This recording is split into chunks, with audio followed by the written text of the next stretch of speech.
Il est l'heure du journal sur la télévision togolaise. Madame, Monsieur, bonsoir. Et voici les titres de cette édition.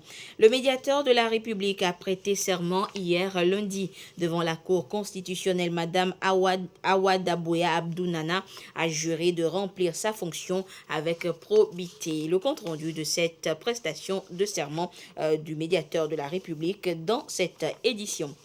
Quel est le rôle des universités togolaises dans la mise en œuvre des objectifs de développement durable en général et du plan national de développement PND en particulier? La question était au cœur d'une conférence organisée ce mardi à l'université de Lomé. Vous suivrez le compte-rendu dans ce journal. Et puis le Togo reçoit un nouveau lot de vaccins Sinovac, un lot de vaccins qui vient encore renforcer la campagne de vaccination en cours dans notre pays. Voilà donc pour les titres. Le médiateur de la République a officiellement pris fonction. Madame Amadou Abdounana Awa Dabouya a prêté serment hier lundi devant la Cour constitutionnelle réunie en séance plénière. Et c'était en présence de la présidente de l'Assemblée nationale, des présidents des institutions de la République, des membres du gouvernement et des diplomates accrédités au Togo. Le compte rendu avec Chazanam Baga.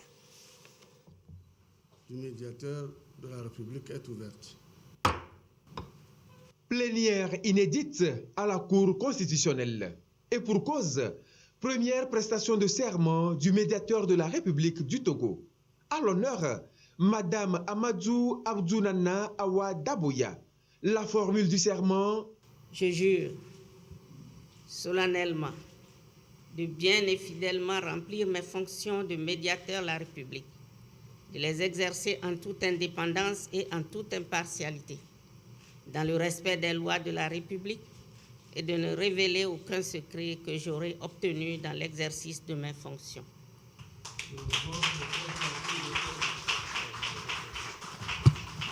La Cour vous donne acte de votre prestation de serment et vous renvoie dans l'exercice de votre fonction.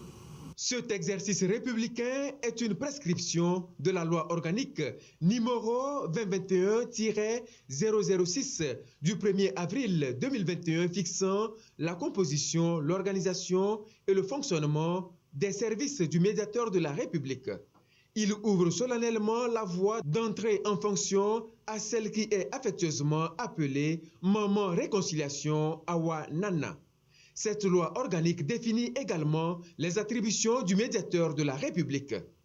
Cette loi vient en effet marquer d'un cachet spécial la dynamique de l'état de droit dans laquelle notre pays s'est engagé et où le bon sens doit guider nos actions vers l'écoute des usagers des services publics avec impartialité, indépendance, discrétion et discernement afin de faire face aux réclamations en règlement des différends qui opposeront l'administration et les administrés. Ensuite, faire également preuve de discernement, d'impartialité, de discrétion surtout, pour recevoir les déclarations de biens et avoir des hautes personnalités ainsi que des autres assujettis cités dans la loi référée.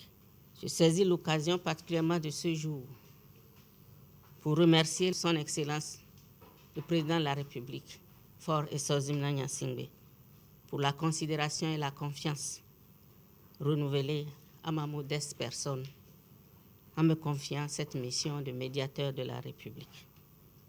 Je voudrais également et surtout le féliciter. Féliciter le Président de la République pour sa vision et son engagement politique pour la bonne gouvernance administrative, la gestion transparente et efficace de la chose publique. L'onction du peuple est accordée à Madame le médiateur de la République par la présidente de l'Assemblée nationale, Madame Tchegan Yawa Djigodi. L'institution du médiateur de la République est consacrée par la Constitution togolaise du 14 octobre 1992 dans son article 154. Déclare levé d'audience de ce jour.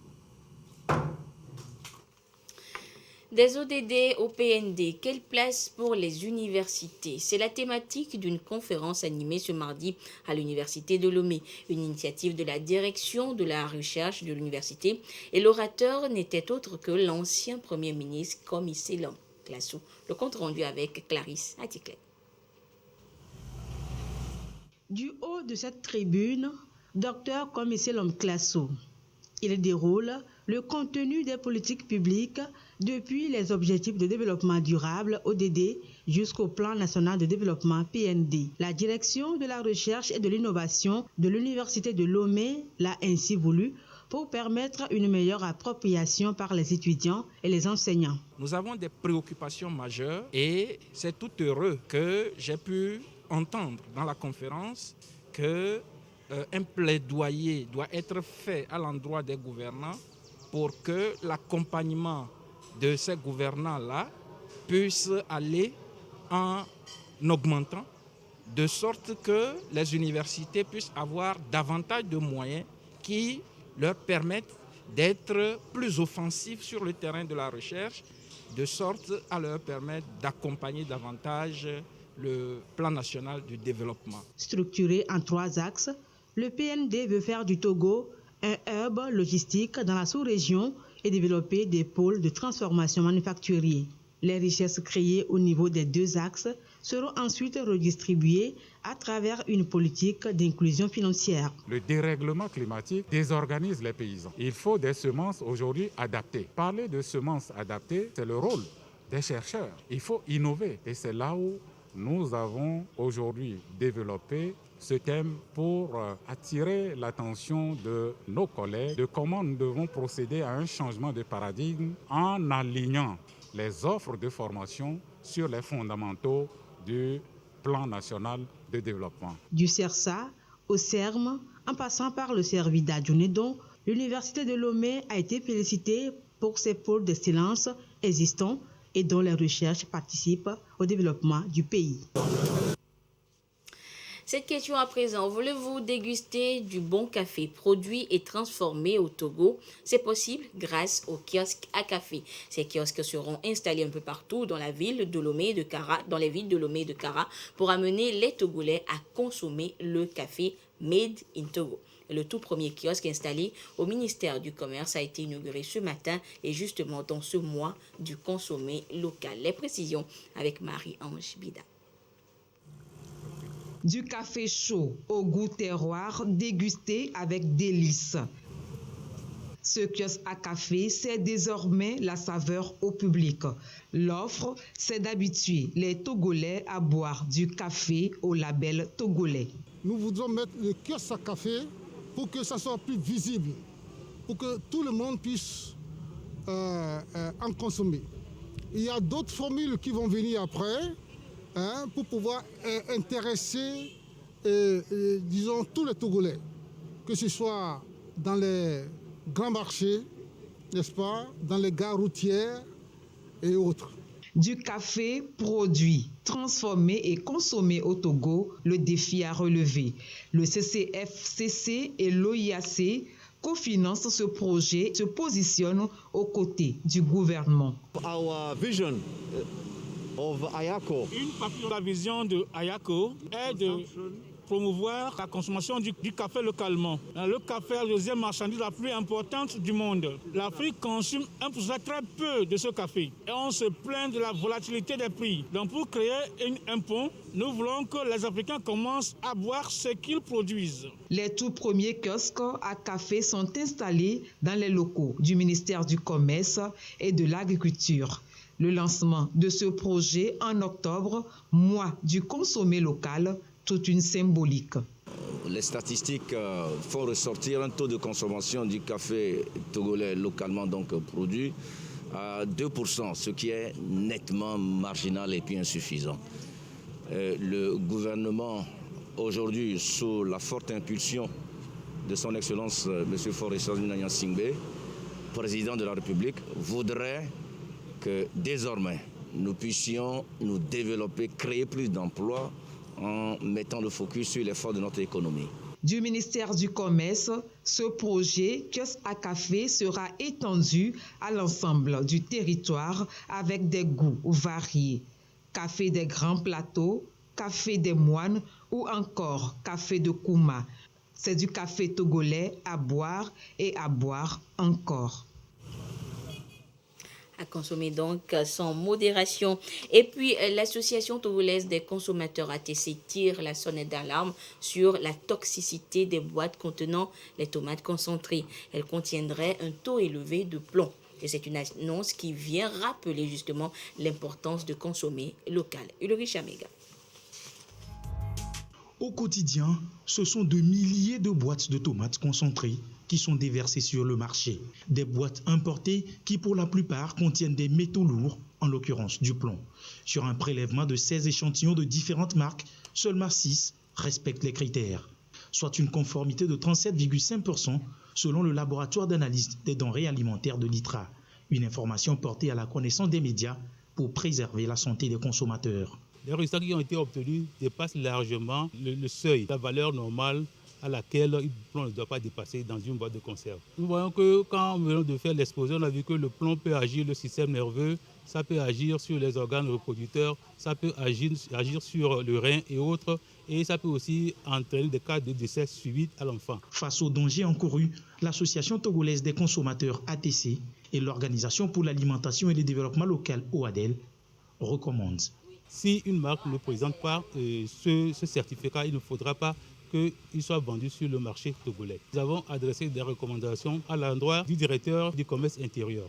Nous lui avons proposé de faire tout pour que les tomates qui rentrent sur le territoire puissent être analysées et qu'on délivre des certificats de qualité à ces tomates. On a aussi fait des recommandations à M. le ministre du Commerce et de la consommation locale. On lui a demandé de mettre des agents, surtout techniques, des spécialistes sur le terrain qui puissent faire le travail. Un appel lancé aux consommateurs à privilégier le consommer local. Et le consommer local est également une priorité pour les opérateurs économiques du Togo. Et nous allons parler justement de la Chambre de commerce et d'industrie du Togo. Et nous sommes sur ce plateau avec l'invité de 20h qui est la présidente de la délégation spéciale de la Chambre de commerce et d'industrie du Togo, Madame Nathalie Manzenowe Bito. Madame Bito, bonsoir. Bonsoir. Alors, nous allons évoquer ce soir les différentes réformes à la Chambre de commerce et d'industrie. Mais d'abord, après 6 mois à la tête donc de la Chambre, le mandat de la délégation spéciale consulaire est prorogé de 6 mois supplémentaires. Alors, qu'est-ce qui motive cette décision, Madame la Présidente? Merci beaucoup. Oui, je pense que les autorités ont vu l'ampleur du travail et ont estimé qu'il fallait peut-être donner un peu plus de temps pour faire un travail, je dirais, plus abouti, plus... Voilà. Bon, alors dites-nous, madame, quelles sont peut-être ne pas revenir sur toutes les innovations, mais quelles sont les grandes innovations justement apportées à travers les réformes entreprises à la Chambre? De grandes innovations, certes, parce que dans un premier temps, le vote désormais, il sera électronique. En tout cas, on espère que ça va être validé.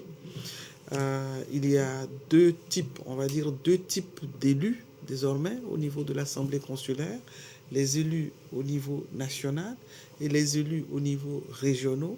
Et tout ceci, chaque électeur, donc, par rapport à son collège électoral, est basé sur le poids économique de son entreprise. C'est un élément extrêmement important parce qu'il faut que la Chambre soit conduite par quelqu'un qui a quand même réussi, qui a fait ses preuves, qui a des réseaux et qui peut donc aider les autres opérateurs économiques à grandir. Une des innovations aussi très importantes, c'est la création d'un embryon de chambres de commerce dans chaque région. C'est ce qui explique aussi les élus régionaux. Donc faire en sorte que désormais la chambre de commerce s'implique et s'imbrique dans la politique économique de chaque région avec la décentralisation et le PND.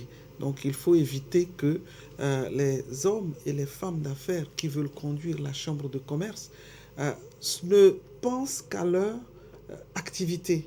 Il faut aller plus loin, penser aux autres qui doivent aussi grandir, les petites structures, Parce qu'effectivement, quand on a fait l'étude, on a constaté que quasiment 92 ou 94% des entreprises togolaises avaient un chiffre d'affaires de maximum 60 millions. Vous voyez? Donc, ça veut dire qu'on est vraiment dans un schéma avec des micro et même des nano-entreprises. Donc, pourquoi quelqu'un va jusqu'à développer, en tout cas l'idée de créer, d'entreprendre, et finalement il reste vraiment à ce niveau-là? Ça veut dire qu'il a un besoin, qu'il a besoin d'encadrement, qu'il a besoin d'appui et de soutien. Et donc, sur cette base, vraiment définir le poids économique comme le socle qui devrait désormais permettre de déterminer la case dans laquelle chaque élu va se retrouver, c'est un élément que nous avons estimé extrêmement important. Donc, il y a aussi un des éléments, c'est le volontariat. Les élus doivent comprendre désormais qu'ils sont, c'est-à-dire s'ils viennent, c'est parce qu'ils sont décidés, qu'ils sont motivés et qu'ils croient pouvoir apporter quelque chose. Il ne faut pas qu'ils viennent parce qu'ils attendent un salaire de la chambre de commerce, une indemnité ou quelque chose comme ça. Oui, évidemment, quand ils auront à se déplacer pour se réunir, on va payer, voilà, on va payer les frais. Hein, donc, voilà. Mais ils ne seront plus, il n'y a plus de rémunération. Et donc, ça veut dire qu'on veut vraiment des gens décidés, déterminés, motivés. Et je vais dire quelque chose parce que certains se sont plaints quand on présentait les textes pour dire oui, mais bon, moi, vous voyez, un minimum quand on travaille, chaque travail mérite salaire, etc. Au moins, même si ce n'est pas au niveau du salaire du travail. Exactement. Et la question que je leur pose en ce moment-là, si vous êtes un élu régional, vous êtes de la région, je ne sais pas, par exemple du Grand Nord, des Savanes, et évidemment, vous n'avez pas de salaire. Qu'est-ce que vous allez faire? Pourquoi vous êtes venu dans ce cas? Vous êtes venu parce que vous estimez que dans cette région-là, il y a un potentiel qu'on doit développer. Je prends un exemple. Dans la région des Savanes, ils produisent beaucoup de volailles. Alors, s'ils sont capables de produire aujourd'hui des volailles dans des structures pas très organisées, voilà le travail pour ces élus. Donc, permettre justement à la région de grandir et peut-être même de faire concurrence, même pas peut-être, faire concurrence à ces produits, vous venez de parler du plomb dans la tomate, de ces produits qui viennent de l'extérieur dont on ne sait même pas ce qu'il y a dedans. Alors si demain la région des Savanes est capable de délivrer ou de mettre sur le territoire des volailles de près de 50 milliards, d'une valeur de 50 milliards de francs CFA, c'est beaucoup mieux. Ou bien on préfère venir à la chambre parce qu'on cherche à gagner 1 million de francs par mois. Et puis, du coup, on s'intéresse jusqu'à ces 1 million, mais pas au développement de l'économie du pays. Je ne sais pas si vous me suivez. Si demain la région des Savanes est amenée à produire, par exemple, pour 50 milliards de volailles, vous voyez ce que ça représente économiquement pour la région? Pour les jeunes du milieu, pour ceux qui sont dans le transport, pour toute l'économie du pays.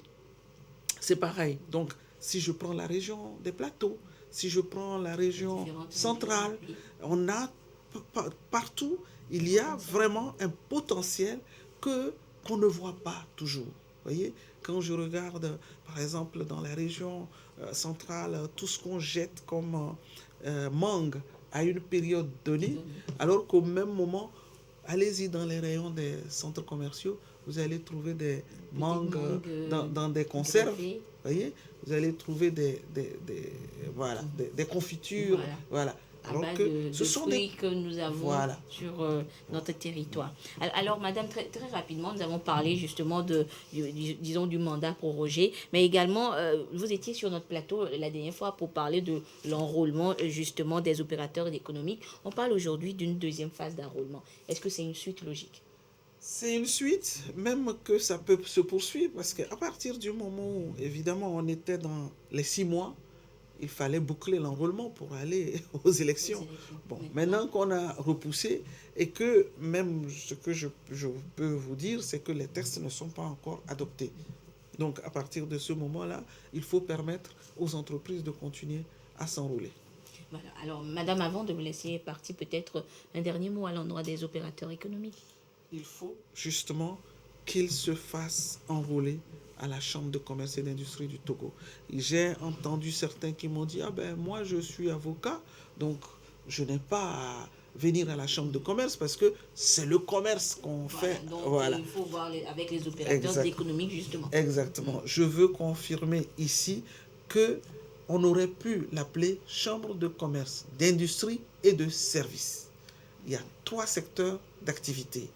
Un avocat, un notaire, un médecin, un architecte, un expert comptable, j'en passe, sont des prestataires de services. Un banquier, etc. Donc, leur place est à la Chambre de commerce et d'industrie du Togo. Qu'ils ne s'inquiètent pas, qu'ils viennent. Et puis on va voir, voilà, ils ont leur place. Tout à fait. Merci beaucoup, Madame Bito, Madame Nathalie Manzenoua Bito. Je rappelle donc qu'elle est la présidente de la délégation spéciale de la Chambre de commerce et d'industrie du Togo. La suite de cette édition, ce sont les importateurs, exportateurs et commissionnaires en douane agréés qui constituent un maillon essentiel justement dans la chaîne logistique maritime. Mais parfois, les relations professionnelles entre ces différents acteurs deviennent tendues pour plusieurs raisons. Et depuis ce matin, ils réfléchissent ensemble à Lomé pour trouver un cadre juridique pour les aider à renforcer leur collaboration. Voyons cela avec Issaka Aruna et Ulrich Amega. Mieux s'informer, assumer leurs responsabilités juridiques dans la chaîne de transport maritime. Pendant 2 jours, ces acteurs portuaires vont travailler à améliorer leurs relations rendues, parfois difficiles. Dans leur rapport de tous les jours, les commissionnaires en douane, les importateurs et les exportateurs rencontrent d'énormes problèmes. Il y a des litiges qui interviennent souvent dans l'exercice de leurs fonctions. Comment régler ces litiges-là? Comment maîtriser les mécanismes juridiques pour pouvoir régler ces problèmes de droit qui se posent et pouvoir avancer dans leur activité? Nous allons les outiller sur certaines notions, la surestarie, la détention des conteneurs, le stationnement des conteneurs dans les terminaux et enfin la notion de cautionnement et de décautionnement. Les relations conflictuelles entre ces maillons essentiels des activités portuaires ne sont pas rares. Et ce n'est pas sans conséquence sur l'essor du port autonome de Lomé. Pour le ministre de l'économie maritime, l'initiative vient au bon moment. Une des forces de notre économie, c'est que c'est un pays de transit. Et plus les relations donc entre les différents opérateurs économiques, les agréés en douane et aussi les manutentionnaires, les consignataires seront des relations claires, basées sur des règles de droit connues par les différentes parties, plus nous participons à cette ambition de devenir un hub logistique. C'est une rencontre facilitée par l'association Mabel Promo avec l'appui de l'Office togolais des recettes OTR, gros bénéficiaire d'une entente cordiale entre les différents acteurs de cette chaîne.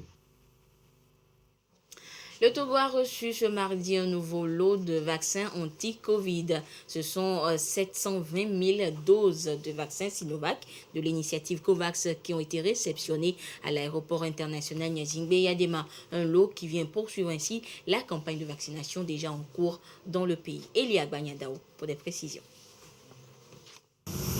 Un nouveau lot de vaccins pour le Togo. C'est le plus gros lot de l'initiative COVAX qui est ici réceptionné. 702 000 doses de vaccins Sinovac, un appui au gouvernement togolais dans sa lutte contre le Covid-19. Au nom de tous les membres de l'initiative COVAX, je voulais d'abord remercier et féliciter le gouvernement du Togo pour le leadership et pour l'engagement qui a conduit à l'obtention de quantités de vaccins extraordinaires. Le pays a reçu des quantités très importantes et ce lot qui est un lot l'un des plus importants. Et cette fois-ci, on a des flacons unidoses. C'est-à-dire que quand on ouvre le flacon, on l'utilise immédiatement. Donc on a toutes les chances de ne perdre aucune dose et donc d'avoir plus de 700 000 personnes vaccinées. Et l'OMS compte travailler aux côtés du gouvernement pour l'obtention de toutes les doses promises dans le cadre de l'initiative COVAX, ce qui permettra au pays de toucher le maximum de personnes à vacciner. C'est le lieu de saluer l'initiative COVAX et tous les partenaires qui y contribuent pour avoir soutenu le Togo dans cette riposte contre la pandémie à la Covid-19. Il faut davantage adhérer à la vaccination parce qu'aujourd'hui, grâce à la politique du chef de l'État, nous disposons de lot important de vaccins et tous les défis consistent à vacciner nos populations. Ce lot de vaccins vient booster la campagne de vaccination actuellement en cours dans le pays. Et à ce jour du mardi 26 octobre 2021, la situation de la pandémie au nouveau coronavirus COVID-19 au Togo se présente comme suit. Le nombre de cas confirmés s'élève à 26 011 cas. 11 cas donc enregistrés depuis hier. Le nombre de personnes guéries est de 25 474. 14 nouveaux guéris enregistrés depuis hier. Le nombre de cas actifs est de 295. Et le nombre de décès est de 242. C'est un communiqué signé par le ministre en charge de la Santé, professeur Moustapha Mijiawa. Et hors du Togo, au lendemain du coup d'État militaire qui a déposé le Premier ministre Abdallah Hamdok, c'est l'incertitude au Soudan. Le bilan s'alourdit au lendemain des manifestations anti-push. Nous reviendrons donc sur ce sujet, du Soudan dans le courant de cette édition. Et au Togo, donc, après la sensibilisation sur l'occupation illégale des trottoirs la semaine dernière, place à l'application de la loi cette semaine. Le conseil communal de la commune Golfe 5 a fait dégager les trottoirs des occupants illégaux que sont les vendeurs. Le reportage est signé Marie-Reine Thérèse Nabédé, Marie-Reine Abeta, avec la voix de Antoinette Omao. Voir. Remue-ménage sur les trottoirs de la commune Golfe 5. À Atikoumé, à Vénou-Batomi, à Gbalipé-Dogan, tout ce qui encombre les trottoirs est dégagé. C'est une bonne chose. On vous a donné l'avertissement de quitter. Moi-même, j'étais présent avant qu'on a pris une voiture. Allô, quand on t'a donné l'avertissement de quitter dans une maison, on te donne 3 mois et tu n'as pas respecté. La mairie a donné l'ordre depuis. Ce sont les têtus qui sont en train de rester. L'État a parlé. Tu dois respecter. Il faut ramasser tout. Je soutiens le geste de la mairie parce que jour d'aujourd'hui, la grande route Lomé-Palmé a changé. Ce n'est plus comme avant. Donc nous devons libérer le trottoir pour pouvoir bien envisager la voie Lomé-Palmé. Dans la commune Golfe 5, l'opération va prendre en compte tous les trottoirs illégalement occupés. Cette décision du conseil communal Golfe 5 sera appliquée sans complaisance selon les autorités communales. Depuis 2020, que nous procédions à des sensibilisations, nous voyons des comportements inciviques. L'occupation des trottoirs avec les installations anarchiques n'embellissent pas l'image de notre capitale Lomé. Le conseil a décidé que nous passions à l'étape supérieure qui est le dégagement de toutes les installations sur les trottoirs, de tous les baraques, de tous les conteneurs. L'opération va se poursuivre jusqu'à la libération de tous les trottoirs. La mairie Golfe 5 avertit. La population est appelée à adhérer à cette démarche. Les trottoirs, rappelle le maire, appartiennent uniquement aux piétons. Pour la première fois, le Togo abrite donc l'examen du diplôme d'études supérieures de comptabilité et de gestion financière de l'UOMOA. Et c'est l'école supérieure des affaires ESA qui a été retenue pour abriter donc cet examen. Un examen qui a officiellement donc démarré ce mardi à Lomé. Le compte rendu avec Sandra Adiagbé. Au bout de ce stylo se joue l'avenir de ce candidat futur expert comptable. En tout, ils sont 94 à convoiter le diplôme d'études supérieures de comptabilité et gestion financière d'ESCOGEF de l'UOMOA, Bac plus 5 au Togo. Un diplôme certifié et reconnu par la Commission régionale pour la formation des experts comptables et financiers. L'expert comptable, c'est le médecin des entreprises pour attester, certifier la santé financière au fait de ces institutions. Ceux qui étaient experts comptables étaient formés à l'étranger, mais aujourd'hui, compte tenu de l'importance de ce métier, des besoins de notre économie, l'UOMOA a décidé depuis une vingtaine d'années et a mis en place donc, ce diplôme pour que nous puissions former les médecins d'entreprise, les experts comptables. Un expert comptable, ce n'est pas seulement la comptabilité. L'expert comptable est un pluridisciplinaire. L'École supérieure des affaires ESA a reçu l'agrément pour la formation aux filières d'expertise comptable d'ECOGEF, d'ESCOGEF et d'ECOFI de l'UOMOA. Elle est retenue cette année comme centre d'examen du DESCOGEF de l'UOMOA, session 2021 au Togo. Une opportunité. Je vais inviter les jeunes de s'intéresser à ce métier. C'est un métier d'avenir et qui fait vivre son homme. Mon ambition, c'est de former une génération d'experts comptables, des Togolais, de mettre ces experts comptables à la disposition de l'économie togolaise et de la sous-région. C'est difficile, mais au moins tu as la garantie de l'emploi. Ils sont de plusieurs nationalités à être candidats à cette session au Togo. Cet examen se déroule au même moment dans les 8 pays de l'UOMOA et sur 10 jours. Et puis, culture, pour terminer, la France s'apprête à restituer au Bénin 26 œuvres de l'ancien royaume du Dahomey. Mais avant cette restitution, ces œuvres sont exposées au musée du Quai Branly à Paris à partir de ce mardi. Regardez. Elles sont exposées au musée du Quai Branly Jacques Chirac à Paris depuis ce mardi et y resteront quelques jours seulement avant de reprendre le chemin du Bénin. 26 œuvres d'art de l'ancien royaume d'Abomey soustraits par la force il y a près de 130 ans lors des guerres de colonisation. Leur retour devrait avoir lieu au plus tard le 15 novembre, un retour attendu avec impatience. Ces œuvres sont d'une importance capitale pour la République du Bénin. Et lorsque vous regardez la facture de chacune des pièces réunies, vous vous rendez compte qu'il avait existé, il existe encore de grands artistes qui, au service du roi, faisaient des productions artistiques de haut niveau. Ces œuvres qui retournent aujourd'hui au pays constituent un événement historique pour les Béninois. Un siège royal, 3 statues mi-homme, mi-animal, 4 portes du palais d'Abomey entre autres constituent cette collection. Autant d'objets dont la valeur réside aussi dans le rayonnement qu'elle dégage au-delà même du Bénin et de l'Afrique. C'est des œuvres tout à fait exceptionnelles, déjà dans le domaine de l'histoire de l'art africain et encore plus dans l'histoire de l'art mondial. Donc elles sont tout à fait singulières et uniques à ce titre. 2 conservateurs béninois sont en France depuis plus d'une semaine pour organiser le retour de ces œuvres, véritable trésor artistique. Si toutes les pièces de cette exposition sont importantes, certaines n'avaient jamais été dévoilées. Si je prends la statue de Glélé et de Guézo, elle n'était pas dans nos collections.